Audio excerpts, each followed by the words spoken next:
साथीहरु स्वागत छ आजको यस स्न्यापसेट अपडेट युट्युब च्यानलमा। यस च्यानलमा नयाँ हुनुहुन्छ भने यस च्यानललाई एक सब्स्क्राइब र यो भिडियोलाई एक लाइक गर्न चाहिँ नबिर्सिनु होला। र कुरा गरौँ आजको यस आउँदै गरेको प्योर एनर्जी लिमिटेड कम्पनीको आईपीओ बारेमा।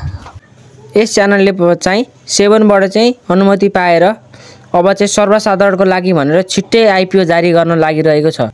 यस कम्पनीलाई चाहिँ आईपीओ निकाल्न भनेर धितोपत्र बोर्डले चाहिँ अनुमति दिइसकेको र अब चाहिँ यस कम्पनीले चाहिँ आईपीओ निकाल्न पाउने भएको छ।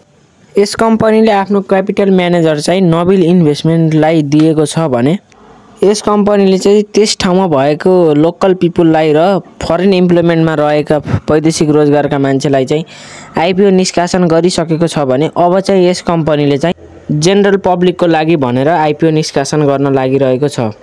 यो कम्पनीको शेयर चाहिँ हजुरले चाहिँ प्रति किता 100 रुपैयाँको दरले मिनिमम 10 किता र म्याक्सिमममा चाहिँ 10,000 कितासम्म आवेदन दिन सक्नुहुनेछ।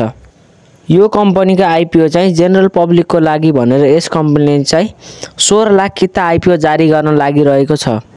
हस्त साथीहरु, आजको लागि भिडियो यति नै। भिडियो मन पर्यो भने चाहिँ यो च्यानललाई एक सब्स्क्राइब र यो भिडियोलाई लाइक गर्न चाहिँ नबिर्सिनु होला। धन्यवाद।